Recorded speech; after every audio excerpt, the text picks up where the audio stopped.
Meus amados, como é que vocês estão? Espero que bem, que guardados no Senhor e cheios da sua graça. E que essa palavra hoje te faça bem. O milagre da multiplicação é o único milagre registrado nos 4 evangelhos. Sabia disso? Porque ele é muito especial. Ele revela a lógica do reino de Deus. E que o Senhor faça uma multiplicação maravilhosa na sua vida. Gente, antes de ir para a palavra, eu vou pedir uma coisa para vocês. Quem acompanha aqui as nossas pregações, se inscreve no canal para não perder nada. E quem já é inscrito, ativa o sininho da notificação, porque você pode estar inscrito sem receber o nosso conteúdo, porque acontece isso no YouTube às vezes, tá bom? Deixe um comentário, porque o comentário ele gera um engajamento, uma participação, uma troca que é muito legal. E também o like para fortalecer. Que Deus te abençoe, te encha de graça, que através de você o reino de Deus avance, em nome de Jesus. Meus irmãos, eu quero convidar todos a uma leitura bíblica no Evangelho segundo escreveu Marcos, no capítulo 6.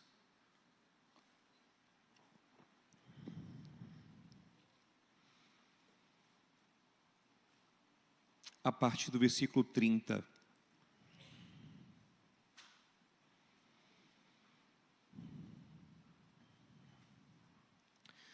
Marcos 6, a partir do versículo 30, está registrado o seguinte: os apóstolos reuniram-se a Jesus e lhe contaram tudo o que tinham feito e ensinado.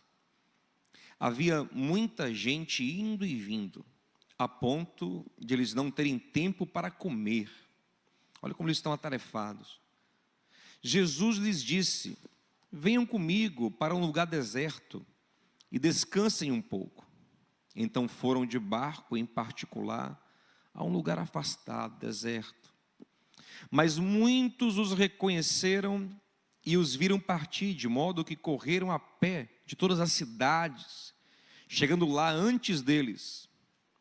Quando Jesus saiu do barco e viu uma grande multidão, teve compaixão deles, porque eram como ovelhas sem pastor.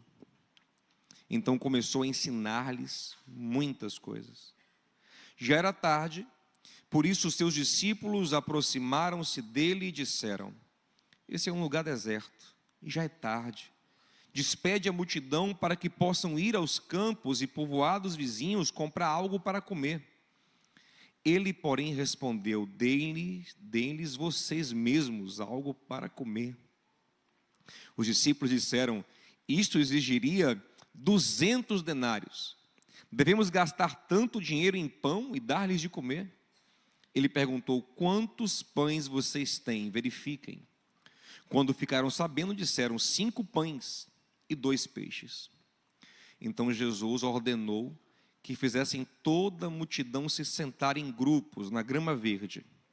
Assim eles se sentaram em grupos de 100 e de 50. Tomando os 5 pães e os 2 peixes e olhando para o céu, deu graças e partiu os pães. Em seguida, entregou-os aos seus discípulos para que os servissem ao povo. Também dividiu os 2 peixes entre todos eles. Todos comeram e ficaram satisfeitos. E os discípulos recolheram 12 cestos cheios de pedaços de pão e de peixe. Os que comeram foram 5.000 homens.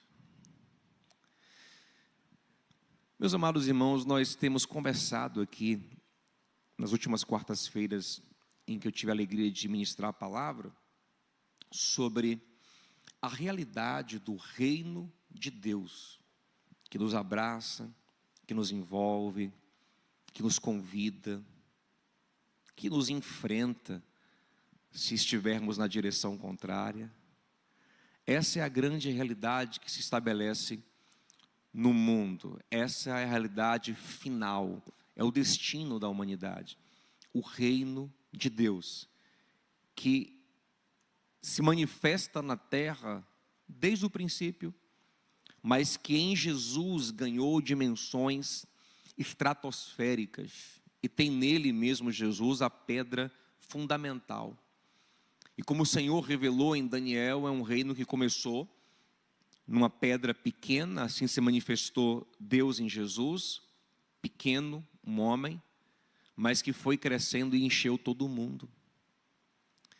E esse reino, ele é o cumprimento das promessas mais maravilhosas e bondosas do Criador para a sua criatura, para as suas criaturas, toda a sua criação, especialmente a sua obra-prima, que é o homem.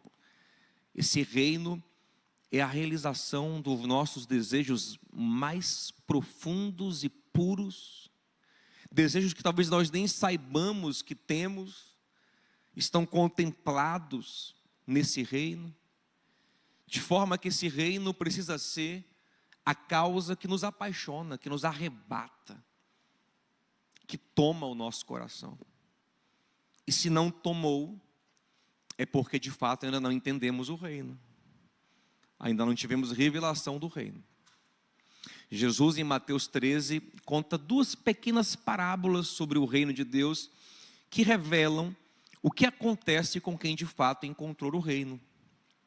Ele diz que quem encontrou o reino é como um homem que estava caminhando, talvez pesquisando um terreno, e encontra num terreno, num sítio, um tesouro escondido. Não sei se debaixo de uma árvore, não sei se enterrado, não sei se perto de um rio que passava no sítio, não sei. Mas tem um tesouro ali. E ele percebe que aquele campo, que talvez aos olhos de muitos era mais um campo, não era um campo qualquer, não era um sítio qualquer, era o sítio. Era a solução da vida dele. Então ele vende tudo o que tem e compra aquele campo e fica muito feliz e realizado porque sabe que está fazendo o melhor negócio da sua vida. Ele ainda diz que o reino de Deus é semelhante a um homem que negocia pérolas. E ele entende de pérola. E um dia ele encontra uma pérola que ele fala: rapaz, essa é a pérola da minha vida. Ele vende tudo que tem, compra aquela pérola e fica extremamente satisfeito. Então, se essa percepção, se essa revelação não aconteceu em nós ainda nos falta receber entendimento, receber revelação do reino, abrir os olhos para o reino, compreender mais do reino. E eu oro para que o Senhor faça isso com todos nós. Se a nossa vida ainda tem aquela sensação de vazio existencial, de falta de propósito, de falta de rumo, ainda não encontramos o reino. Ou se temos paixões mais arrebatadoras do que o reino, não compreendemos o reino. Ou se queremos instrumentalizar o reino para as nossas paixões, não compreendemos o reino. É possível que o reino se utilize das nossas paixões. É possível que o reino abarque as nossas paixões, elas sejam usadas na direção do reino e não na contramão do reino. Entretanto, Deus quer enlarguecer a nossa visão para que entendamos, para que compreendamos e vivamos a vibração, a força, a alegria de viver o reino de Deus, meus irmãos. Eu vou tocar num ponto que é chato, é polêmico, é desgastante, não dá ibope. Por que não dá ibope? Porque eu não defendo nenhum lado. E aí quem não defende lado nenhum, os dois odeiam. Porque é interessante isso, quem não defende um lado, quem é de lado sempre acha que você é do outro lado. Entendeu? Mas é só para ilustrar, para você entender mais ou menos como é que funciona a coisa. Em 2026 nós viveremos de novo a chatice da eleição para o cargo máximo do país. E aí o país se divide, não é verdade? E aquela chatice. Gente, e quando um dos lados ganha, é impressionante. A vida da pessoa pode não ter mudado 1 milímetro ainda, mas ela tem uma sensação de vitória. Ou quando o lado dela perde, ela pode também não ter experimentado ainda de 1 milímetro de mudança de vida, mas ela fica de... Eu conheço gente que está de luto até hoje. Que está de luto até hoje por causa da última eleição presidencial. E também conheço gente que do outro lado, que ficou de luto quando o outro lado ganhou. Sabe, gente? E sabe gente que fala, não, agora acabou a minha alegria. Vou embora do país. Não tenho mais força para viver, não tenho mais ânimo, não tenho mais graça. Sabe por quê? E eu compreendo. Porque a compreensão dele de esperança, de estabelecimento de justiça, de prosperidade, de bem, está afiada naquele espectro político. Ele acredita piamente que o estabelecimento desse espectro político é a solução para o país, quem sabe para o mundo. Por isso ele vibra junto, ele sofre junto, ele faz campanha, ele luta, ele voluntariamente se entrega nesse sentido. E eu vou dizer uma coisa, apesar de discordar desse empenho de coração, dessa penhora de coração, nesse nível, há um espectro político. Eu respeito. Porque são pessoas que pelo menos se apaixonaram por alguma coisa, por alguma causa. E estão querendo mudar, melhorar. Eu gosto muito de ver gente apaixonada por alguma coisa. Eu acho legal quando estou, às vezes, na rua e eu vejo os meninos arrecadando dinheiro para construir casa. Já viu isso? Acho lindo aquilo. Ou então a pessoa que vai, se movimenta e viaja para... Eu lembro quando foram derrubar umas árvores na Garibaldi ali. E tinha uma galera que botou faixa. Tinha uma galera que no dia foi lá e abraçou a árvore e disse, não, vai derrubar a minha árvore. Eu concordo com eles. Eu quase que fui lá abraçar também. Eu sou desses também que abraça a árvore. E eu acho legal isso. Ter uma causa, lutar por alguma coisa, e muito disso pode ser utilizado para o reino de Deus, porque o reino de Deus, inclusive, ele abraça a causa ecológica. A palavra de Deus nos diz que Deus nos confiou o mundo para dele cuidar. É legal. Só que observe que todas estas causas, elas geram rivalidades, mágoas, frustrações, sensação de perda, de derrota, de injustiça, de impotência, de fraqueza, desesperança. Sabe? É engraçado que eu converso com pessoas dos dois lados e ninguém acredita no Brasil. Ninguém acredita que de fato vai resolver, mas ficam, mas melhor que ser o menos pior, né? A conversa é essa. O menos pior é esse, o menos pior é esse. Mas não tem jeito esse país não. Então, observe que essas são paixões que colocam você num lugar de amargura, de derrota, de fraqueza, de impotência, de angústia, de carnalidade. Mas a promessa de Deus é que você venha fazer parte de um reino que é vencedor. E que tem em si o que há de melhor, o que há de bom, em qualquer espectro.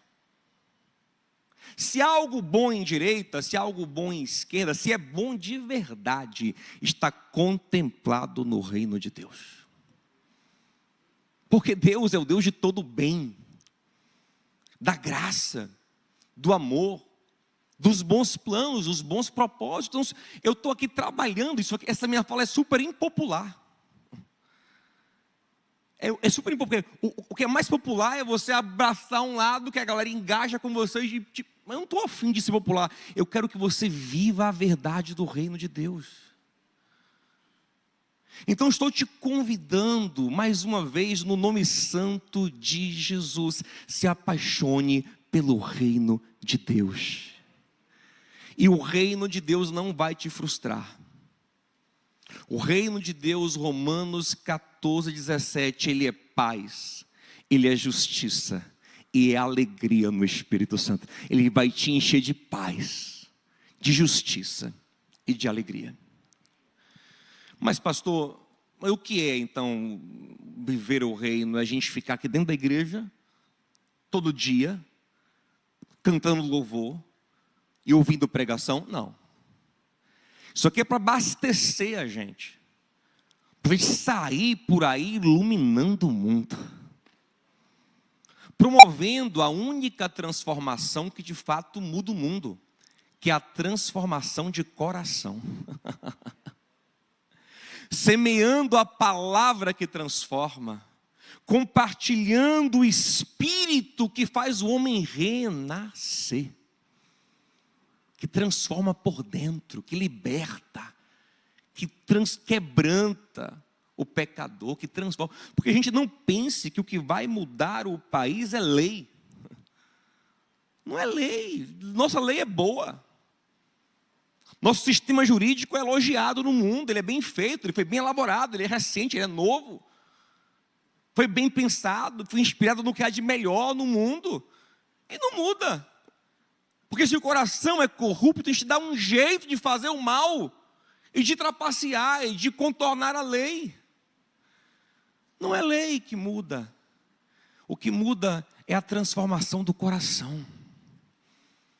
Isso só o Senhor pode fazer. Por isso que o reino de Deus é incomparável. Sabe o que o Senhor fala em Ezequiel? Eu vos darei um novo coração. Eu gravarei nos vossos corações a minha lei, o meu mandamento, a minha palavra. É aí que transforma. Adultério era crime há um tempo atrás. Segurava alguém, gente? Sabe? O que faz com que alguém não adultere de verdade, não só no ato, mas no coração. Porque não adianta a gente também não adulterar no ato e ter um coração constantemente cheio de adultério. O que faz? Isso, uma transformação interior, que só o Espírito Santo pode promover, amém, gente? Então eu quero te convidar para este reino, em nome de Jesus. Você quer fazer parte dele? Então vamos atuar em nome de Jesus, viver em nome de Jesus. Eu preguei, acho que foi a última pregação que eu fiz quarta-feira aqui, foi sobre isso. Porque o crente que ainda está muito preso na religiosidade e na superficialidade supersticiosa, ele acha que viver em nome de Jesus é quando ele quer alguma coisa, ele fala assim, eu quero isso em nome de Jesus. Ou ele está com medo, ele fala, está repreendido em nome de Jesus. Né? Ele viu uma assombração de noite no quarto, ele fala, sai em nome de Jesus. Ele acha que o nome de Jesus é um mantra, é uma palavra mágica, é um tipo de abracadabra, né? É um feitiço do Harry Potter, que ele fala... E aí a coisa acontece. Mas não é isso que o Evangelho ensina. O viver em nome de Jesus é viver como quem representa os interesses de Jesus. Aí o poder do reino de Deus se manifesta. Você vai trabalhar em nome de Jesus. Vai ser marido em nome de Jesus. Vai ser mulher em nome de Jesus. Esposa, mãe, pai, filho. Vai viver empoderado pelo nome e pelo Espírito de Cristo que habita em você pela fé. Amém? Então, feita essa introdução, eu quero falar com você aqui sobre o modus operandi do reino de Deus. Quem quer viver o reino de Deus tem que entender como é que funciona. Qual é o Espírito, qual é a essência, qual é a forma que Ele pede da gente. E aqui é um exemplo muito legal, que é o milagre da multiplicação dos pães e peixes. É o único milagre registrado nos 4 evangelhos, de tão importante que ele é. Ele revela muito de como se dá o reino de Deus. Perceba que os discípulos estavam cansados. Contaram para Jesus o que tinham feito em seu nome e como tinham sido bem-sucedidos por causa do nome de Jesus, eu quero reafirmar isso sobre a sua vida. Você vai começar a experimentar um novo tipo de sucesso quando viver em nome de Jesus. Você crê nisso? Um fluir, uma graça vai vir sobre a tua vida, sobre a tua história, sobre todas as áreas da sua vida, quando você viver na consciência do reino de Deus. Eles estão felizes. Aqueles homens comuns, aqueles homens fracos, simples, de repente estão empoderados, vivendo coisas extraordinárias. E vão dizer isso ao mestre. E o mestre disse: estão cansados, vão para um lugar mais reservado para a gente descansar. Estão na Galileia, entram no barco, pegam o mar da Galileia, vai para um vilarejo, para um canto, deserto, não tem nem vilarejo, é um lugar que não tem habitação, aquelas campinas da Galileia. Eles vão para lá, só que o povo, ávido pela graça que havia em Jesus, correm atrás deles. E aí o Senhor vê aquela grande multidão atrás dele, e apesar da multidão está contrariando o propósito inicial, que era descansar, dele de descansar, o texto fala que ele se encheu de compaixão, porque percebeu que eles eram como ovelhas sem pastor. E o Senhor quer ajudá-los. Ele começa a orientar, começa a ensinar. Em outros evangelhos diz que ele cura também muitos. Mas vai ficando tarde. E o lugar é deserto, não tem padaria, não tem supermercado, não tem restaurante, não tem nada, e vai ficando tarde. No que vai ficando tarde, os discípulos falam: Jesus, libera o povo, porque está ficando muito tarde, está fechando tudo, para eles acharem alguma coisa aberta no caminho para comer, senão eles vão padecer. E o Senhor, com o coração cheio de compaixão, de amor, diz: não, vocês mesmos, dê a eles de comer. E é interessante que o Senhor não fala, ele poderia assumir tudo para ele, né? Falar assim: ó, eu darei a eles de comer, e não estaria errado, tudo é dele, por ele e para ele. Entretanto, para mostrar como funciona o reino, ele diz: vocês deem. Eu estou aqui para respaldar, para empoderar, para abençoar, mas a mão de vocês vai operacionalizar o milagre. E você tem que entender que o reino de Deus não se manifesta apenas quando eu oro a Deus. Eles foram orar a Jesus, eles foram falar com Jesus, e o Senhor os mandou agir. O Senhor ouviu a oração e os empoderou para agir. O reino de Deus tem duas fases: a fase onde eu me comunico com Deus, recebo a orientação de Deus, revelação do Senhor na sua palavra, ouço a palavra de Jesus, ouço o comando dele, ouço a direção dele, me empodero, e com base nessa direção eu começo a agir. Entende? E aí se manifesta. Orar e trabalhar em nome de Jesus. Toca no seu irmão e diga assim: orar e trabalhar. Orar e trabalhar. É importante orar primeiro, porque observe que se eles não orassem, se eles não falassem com Jesus, se eles não ouvissem Jesus, se eles não fossem a palavra de Jesus, fariam errado.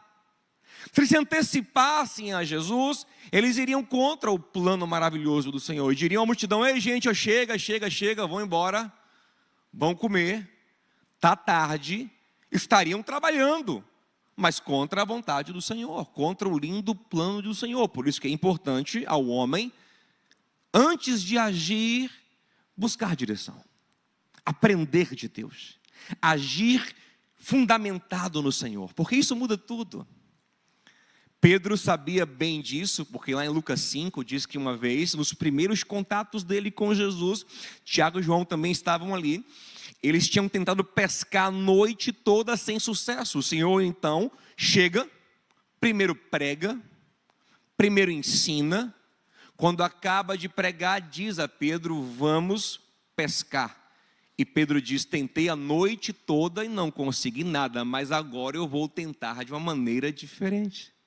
Eu trabalhei e não teve bom resultado, mas agora eu vou trabalhar de novo sob a tua palavra. Deus te chama para trabalhar sob a palavra dele. Deus te chama para fazer sob a... Eu sei que talvez você fez e cansou e se frustrou, se decepcionou. E eu falo trabalhar em todos os sentidos, não só no seu labor profissional, trabalhar o casamento, trabalhar com os filhos, trabalhar as relações, trabalhar a sua alma. Você se esforçou, trabalhou, lutou e as coisas não fluíram, mas agora o Senhor te chama para trabalhar de novo, sob a palavra dele. Interessante que era o mesmo Pedro, o mesmo pescador. Ele não cresceu em habilidade, nada contra crescer, é importante crescer em habilidade, mas ele não cresceu em habilidade. É o mesmo barco, a mesma rede. O que mudou foi o detalhe que muda tudo. Estava agora caminhando pela fé, aleluia, caminhando na certeza. Isso é o que Deus quer que eu faça, oh meu irmão. Você vai viver assim em nome de Jesus. Ah, como é gostoso isso. Ah, como é gostoso, irmãos. Eu experimento isso. Graças a Deus, cada vez mais você está fazendo uma coisa que você tem a convicção. Deus está nisso. Estou alinhado com o coração dele. Ele sabe que eu estou fazendo para ele, em nome dele. É diferente. Assim vai ser a sua vida. Então eles foram a Jesus. E o Senhor disse: vocês vão dar de comer. Que legal. Vocês vão dar. E aí eles logo trazem a sua impossibilidade. Senhor, como? Se tivéssemos 200 denários, que é bastante dinheiro, a gente não conseguiria dar um pouco para cada um. E nem isso temos. Onde vamos arrumar pão para tanta gente agora? E é importante que você vá a Deus e confesse a Ele sua limitação, sua incapacidade. Coloca tudo no altar dele. Porque Ele mesmo vai chamar para Ele a responsabilidade de te fortalecer, de te dar a graça necessária. E o Senhor disse: mas o que é que vocês têm? Olha essa pergunta. Preste atenção que os discípulos eles estão pensando na lógica do que eles não têm. E o Senhor pergunta: mas o que tem? E eu quero dizer, meu irmão, que o reino de Deus não é sobre o que não tem. É sobre o que tem. O reino de Deus é a valorização do que se tem. O reino de Deus é o bom proveito do que se tem. O reino de Deus é a gratidão pelo que se tem. O reino de Deus é a celebração do que se tem. Eles estão preocupados com o que não tem, mas o foco do Senhor é: e o que tem? Essa é a lógica do reino de Deus o tempo todo. Não é um reino de reclamação, não é um reino de murmuração, é um reino de foco no que Deus deu, porque se Deus deu isso hoje, é isso que eu preciso hoje, e eu vou celebrar. É interessante que a resposta foi: só tem 5 pães e 2 peixes, o que é isso para tanta gente? Lá em João 6 está assim: o que é isso para tanta gente? O Senhor diz: dá para cá para você ver. E quando cai na mão dele, a primeira coisa que ele faz, antes de partir, é levantar para o céu e agradecer. Você quer viver o reino de Deus? Ah, mas eu não tenho. Ei, o que tem? Essa é a lógica de Deus. Quando a viúva chega na casa de Eliseu e diz: estou em desespero, o que eu faço? A pergunta de Eliseu, inspirada por Deus, é: o que tem na sua casa? Quando Moisés diz: Senhor, como eu vou libertar o povo? Deus fala: o que é isso aí na sua mão? Lá em Mateus 25, Jesus conta a parábola sobre o reino de Deus. Diz que o reino de Deus é como 3 tipos de pessoas.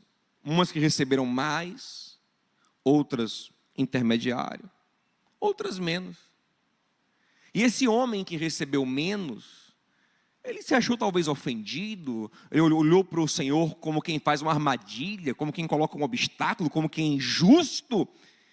E ele, em vez de agradecer e produzir e trabalhar com o que se tem, ele enterra amargo. E aí vem uma frase muito forte em Mateus 25, 29, diz assim, o Senhor fala assim, ó, a quem tem, mais será dado. Mas ao que não tem, até o que tem será tirado. Espera aí, como é que eu vou tirar de quem já não tem? Se eu tiro, é porque ele tem. Mas por que disse o que não tem? Porque é quem tem, mas vive como se não tivesse. Você se porta na vida como quem não tem nada. Como se não tivesse recebido graça alguma. Como quem não tem o que dar, o que compartilhar, o que produzir. O que é falso. 1 Pedro 4,10, cada um administre com fidelidade a graça que recebeu, o dom que recebeu, nas muitas formas da graça de Deus. Tem alguma forma da graça que abunda na sua vida, de forma suficiente para você compartilhar. E na medida que você compartilha, que você trabalha, que você produz, a parábola diz que o Senhor chama os servos que viram a multiplicação acontecer e fala, servo bom, foste fiel no pouco, tome mais. Esse reconhecimento da graça de hoje proporcionará um aumento de graça para amanhã. Isso está todo escancarado no Evangelho. 2 Coríntios 9, né? Deus dá semente para quem semeia pouco colhe pouco, quem semeia em abundância colherá em abundância, a fim de superabundar em toda boa obra. E isso não é só sobre recurso financeiro, é sobre toda a manifestação graciosa de Deus, é sobre a vida de Deus em nós.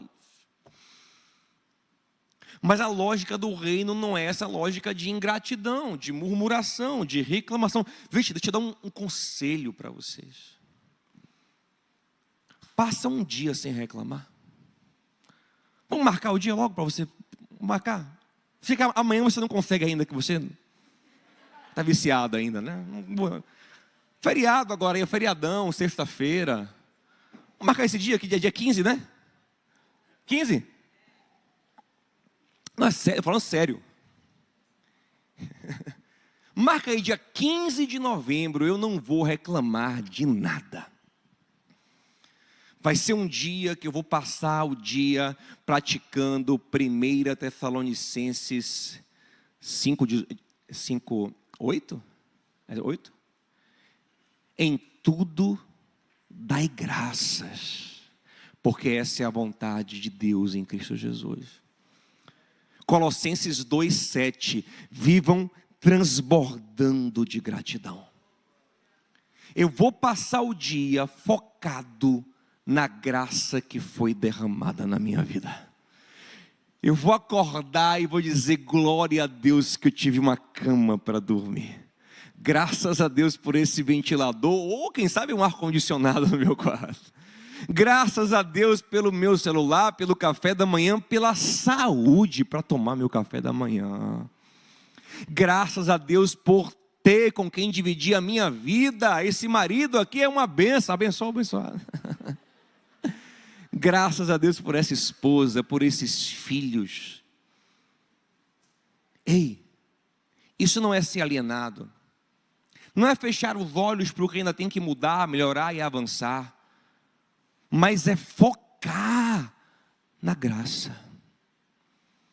É perceber que Deus te abençoou de alguma forma, na medida da sua necessidade do hoje, da sua estrutura do hoje, da sua compreensão do hoje. Então é preciso abrir os olhos, expandir a consciência, pegar esse pão, aleluia, e esse peixe, levantar para o céu e dar graça.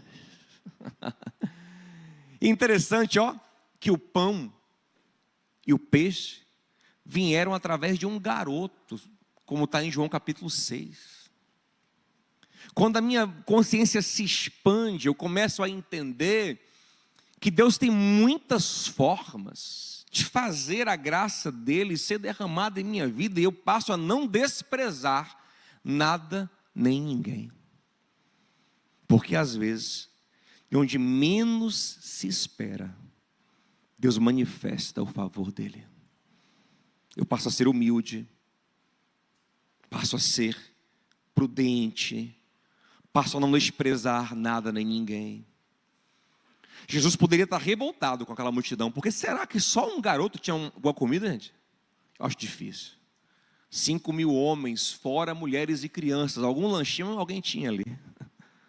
Mas na hora que ele pediu, só apareceu esse rapaz. Um rapaz. E o Senhor poderia estar revoltado, só um, meu irmão, é o começo. Eu acho legal, eu fazia uns eventos às vezes, não faz tempo que a gente não faz eventos, a gente fez até outro dia, mas não nesse porte. Uns eventos que a gente alugava espaço, eventos muito, muito caros, né? Então dependia de vender ingresso. E eu lembro que eu e minha esposa tínhamos visões diferentes, e graças a Deus por isso, né? Um equilibra o outro, mas eu quero focalizar agora a minha, porque a minha é melhor. Estou brincando.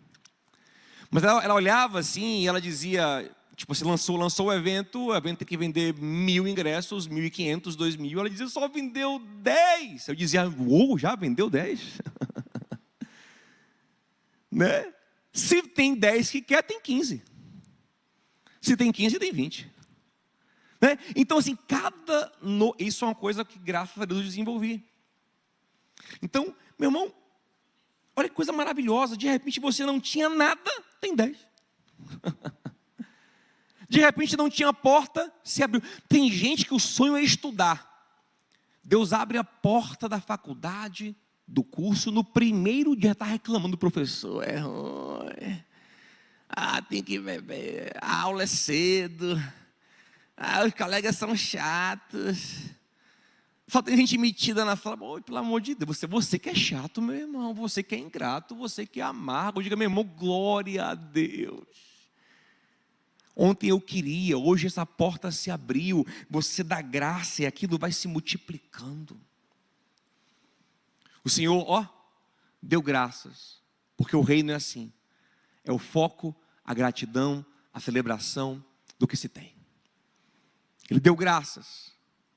Então, ele começou a colocar na mão dos discípulos. E os discípulos iam partindo.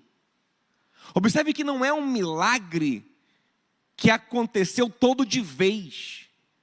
Ele foi gradual, processual, na medida do compartilhar, da vivência, do vivenciar. Quando eles menos esperaram, que acordaram, estava todo mundo farto e ainda sobrou 12 cestos cheios. Porque o reino de Deus, gente, ele nem sempre é espetaculoso, certo? Nem sempre é um parar e dizer assim, olha, vamos ficar aqui orando. Vamos ficar aqui tipo feito índio em volta do altar aqui. Até descer o milagre. Fazer uma dança. Não. Às vezes é você no dia a dia, crendo. Imagine a loucura. Eles assentaram aquela multidão e saíram, meu irmão, com aquele pinguinho de pão. Que coragem desse cara. Eu não sei se você já viu gente com fome, no lugar com pouca comida. O que acontece? Lembro de um casamento que eu fui, de crente para variar, que foi um terror. Estava lotada a igreja, só que aí o lugar da festa era um lugar micro, assim. Né? A cerimônia é um lugar grande, e o lugar da festa, tipo assim, a cerimônia nessa igreja é lotada, mas o lugar da festa ele ficou quadradinho aqui, ó. Não, um pouco maior. Exagerei, né?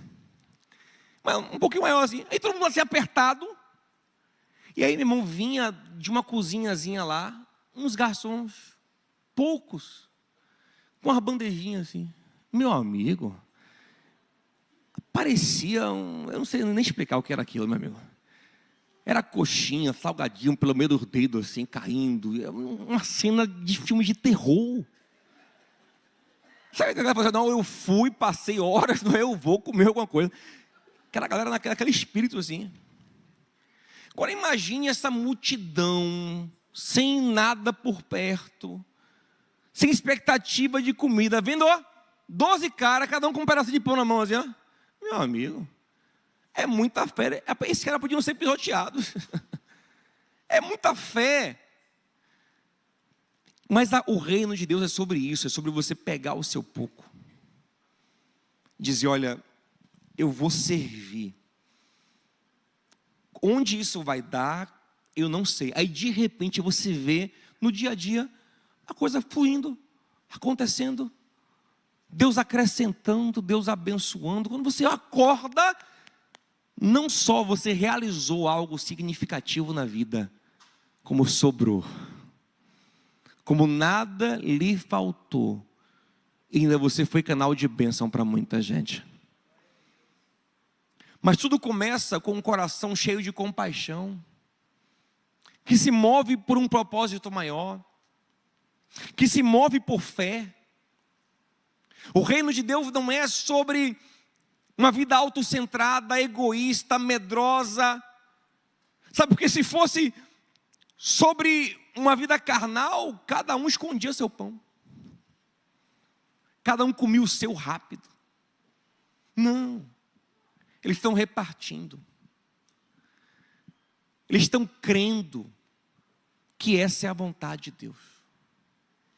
O repartir, o pensar no outro, o dividir meu pouco, o trazer mais um, o fazer o máximo que eu posso e ver a graça ser multiplicada.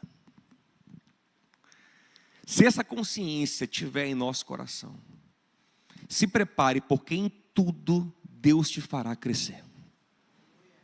Sabe? Em qualquer área, em qualquer coisa. Você fosse essa pessoa agregadora, essa pessoa, aquela pessoa que bota água no feijão? Aquela pessoa que quer sempre ajeitar o outro, quer ajudar, quer abençoar, quer acolher, mas não para suprir a sua carência. Atenção, aqui está a base. Jesus não fez isso para sair no jornal. Ele não fez isso para bombar na internet. Ele não fez isso para compensar a sua tristeza. Ele não fez isso porque estava meio deprê. Não. Jesus fez isso por amor. Com o nosso coração no reino, ele se move por amor, por graça, porque eu recebi um amor, eu fui abraçado, e eu começo a também transbordar desse amor. E me movo pela fé, e vou compartilhando o que Deus me deu, e vou partindo aqui e ali, e vou dando, e vou ensinando o que eu sei, e vou ajudando, e de repente, você vê que as suas mãos foram multiplicadoras, que a graça na sua vida transbordou. E sabe quantos cestos ficaram no final, gente? 12.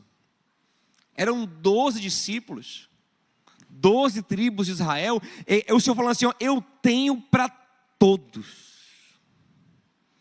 Mas isso foi no final.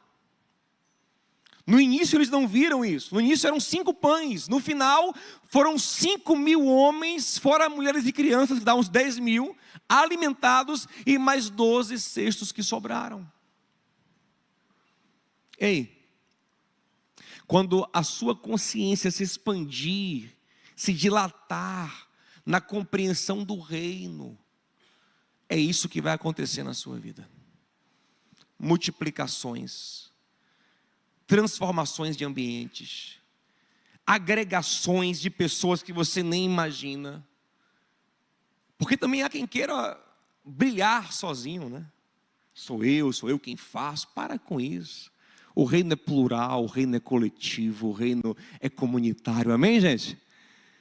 Você vai se vendo parte e participando dessa graça que vai se distribuindo.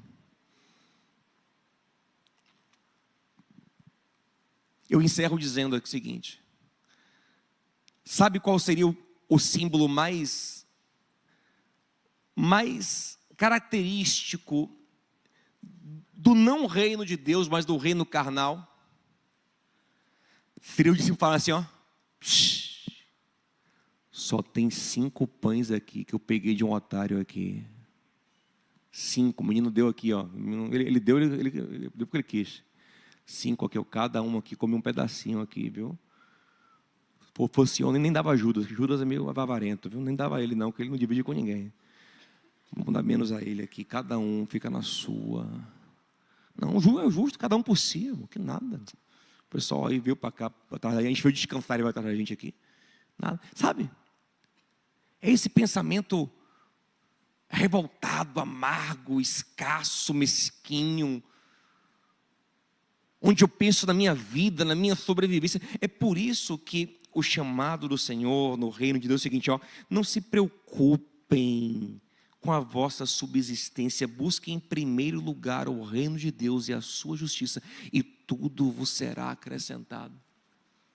Isso não é um chamado para não trabalhar, para preguiça, mas para uma consciência. Não sei se você está compreendendo o que eu estou falando. Para uma consciência. Vou te falar, a obra de Deus sempre terá o recurso de Deus. Comece a projetar coisas grandes, mas não para você, mas para a glória de Deus. A projetar, a olhar na sua família e falar assim, quem aqui na minha família não estudou, por que não estuda meus sobrinhos? Senhor, eu quero graça, eu quero uma estratégia para eu colocar todos os meus sobrinhos para estudar. Como é que faz? É o FIES, é o ProUni, sou eu que vou prosperar, que vou ganhar dinheiro, que vou parcelar, eu não sei, mas aí você põe esse projeto santo no coração. Daqui a pouco, começa uma multiplicação na sua vida.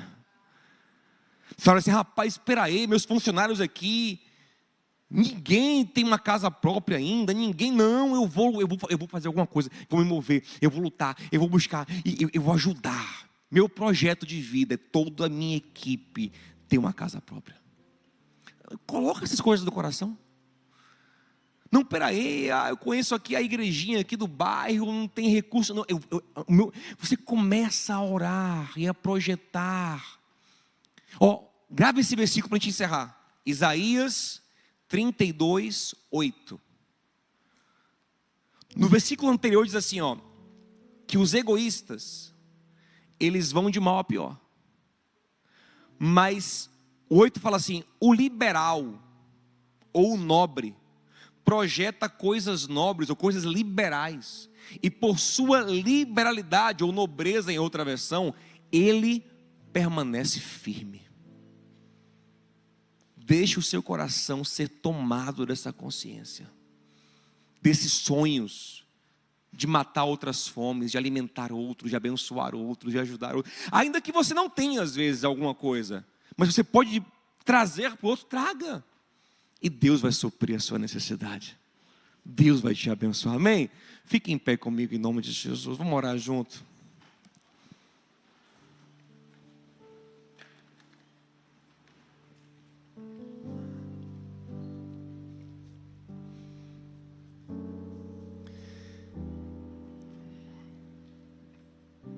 Haverá uma multiplicação, não tenha medo de repartir, não tenha medo de abrir.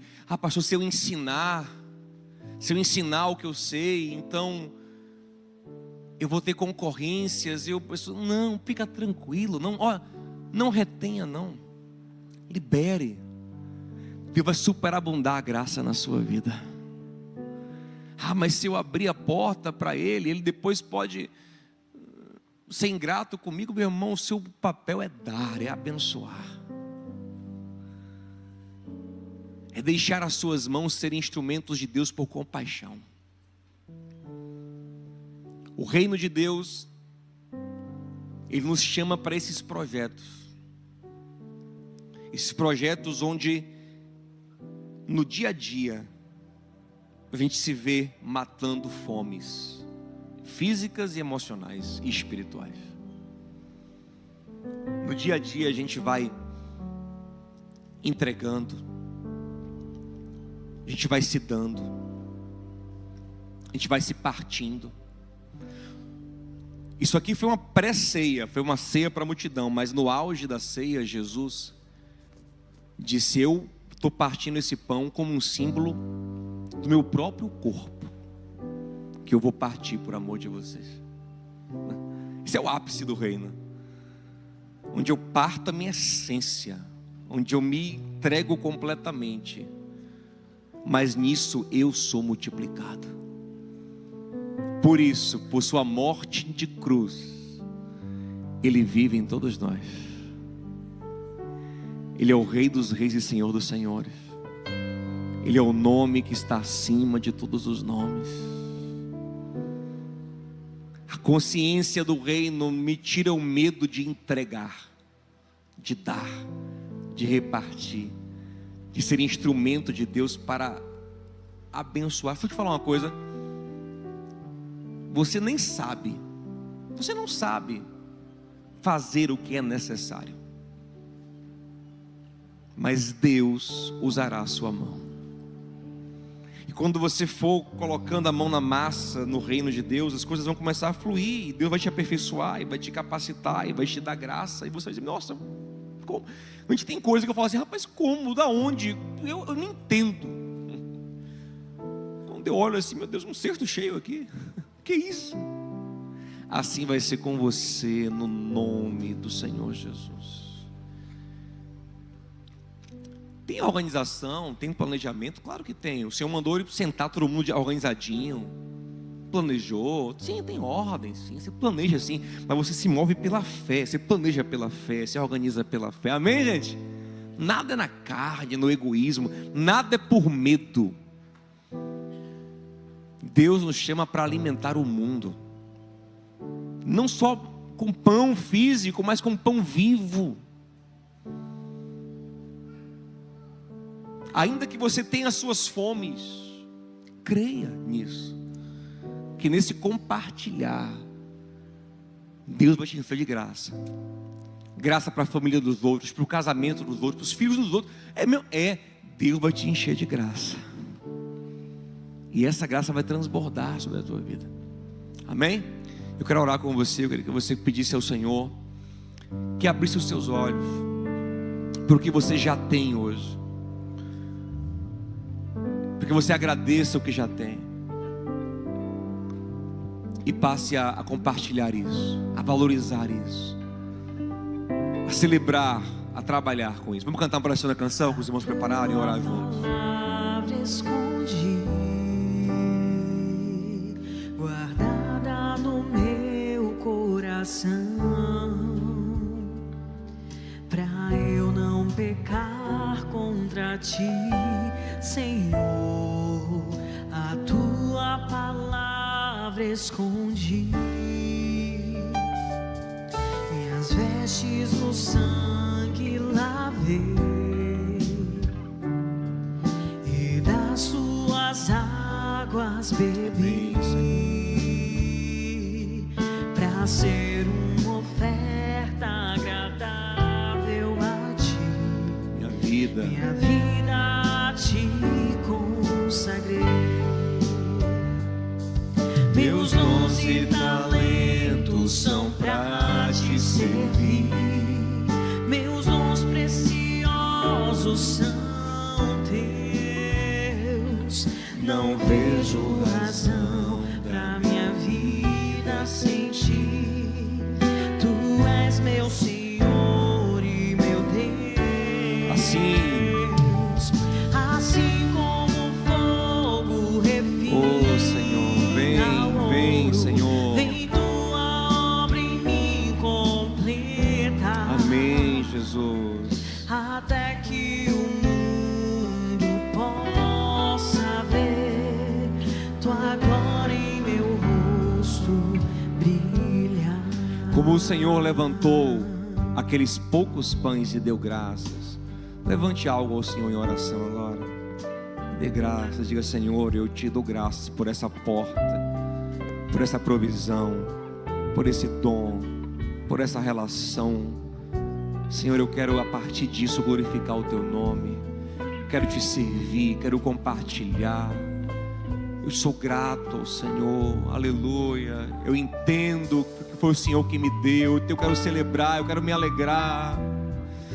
Eu quero, Senhor, glorificar o teu nome, eu quero dividir, quero compartilhar, sem medo de não ter, porque veio de ti. E quando vem de ti, Senhor, se multiplicará segundo a tua vontade. Meu Pai, nós te damos graças por tudo que o Senhor tem nos confiado, cada dom, cada recurso, cada oportunidade, cada relação. Ah, Pai, sem Ti não teríamos nada, mas em Ti temos. Nós queremos, como o Senhor fez, levantar aos céus e dar graças. Então começar a partilhar, começar a dividir. Nos anima, Senhor, nessa boa obra. Nos anima, Senhor, para servir, para amar, para Te glorificar, para espalhar, Senhor, essa Tua graça sobre o mundo, revelar o Teu amor. Porque na cruz nós fomos amados. Teu corpo foi partido por nós, para que em nós habite o Teu Espírito, para perdoar os nossos pecados e nos fazer filhos amados, providos por Ti. Nos traz essa consciência, essa paixão, esse entendimento profundo, Senhor, que o Teu reino é tudo que nós mais precisamos e que Ele avance através de nós, em nome de Jesus. Amém. Que o amor de Deus, o nosso Pai, a graça de Cristo nosso Senhor, comunhão e consolação abundante no Santo Espírito de Deus seja com você e com a sua casa, e que através das suas mãos Deus faça a graça dele abundar na terra, em nome de Jesus. Amém. Deus te abençoe, te dê um feriado maravilhoso, cheio de graça.